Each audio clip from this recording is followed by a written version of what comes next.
Hi, I'm Scott Derickson, the Woodburn City Administrator. Hello Woodburn, I'm Jim Ferraris, the Woodburn Police Chief. Today we wanted to give you a quick update on the status of the city and everything that's happening related to the COVID-19 pandemic. As we face the COVID-19 virus, I'd like to update you on the Woodburn Police Department's response to this public health concern. Please know that the Woodburn Police Department is responding to the public safety needs of our community. We're responding to calls for service, we're investigating crimes, and we're providing other important public safety services to our city. One of my primary goals as police chief is to keep the police department staff well and healthy so officers and professional staff can continue to respond to those community needs. In that effort, we're taking measures of social distancing when practical. Officers are taking more calls for service by telephone on non-life safety cases, such as when there's not a suspect nor evidence needing collection. If an officer responds to your home or place of business, the officer may ask you to meet outside in the open air.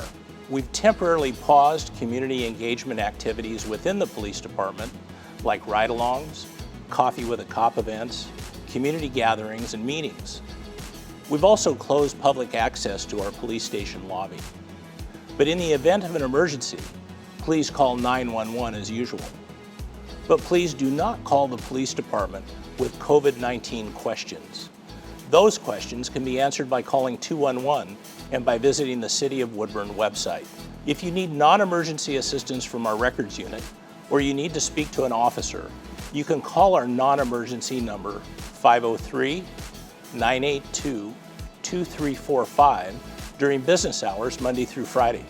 Many people have asked, what is the Woodburn Police Department's plan to enforce the governor's executive orders? For specific details, I encourage you to visit our website, but I'll try to address a few issues now. Here's the good news. Most people are exercising voluntary compliance with regard to the governor's orders.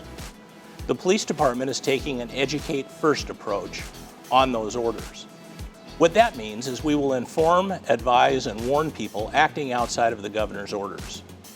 But persons who refuse to comply may face a criminal charge for violating the governor's orders. What about businesses?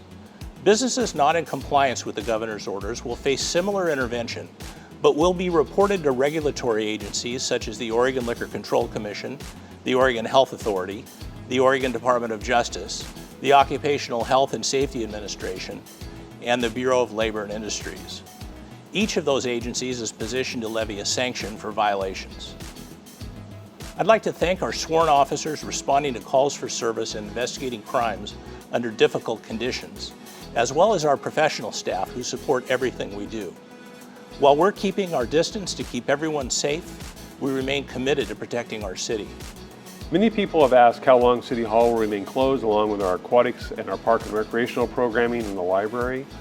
They'll remain closed throughout the duration of the pandemic until we're otherwise told it is safe to reopen them.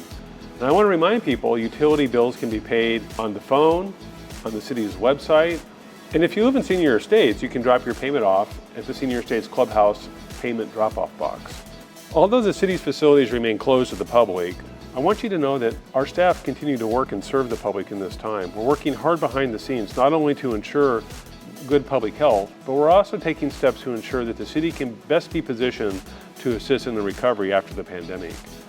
For current information about the COVID-19 pandemic, I'd encourage you to subscribe to the city's weekly e-blast, and you can do so at the link below, or to access the city's webpage. You can find out how to pay a utility bill, you can get information on accessing the city's free library services, and stay up to date on the current status of events.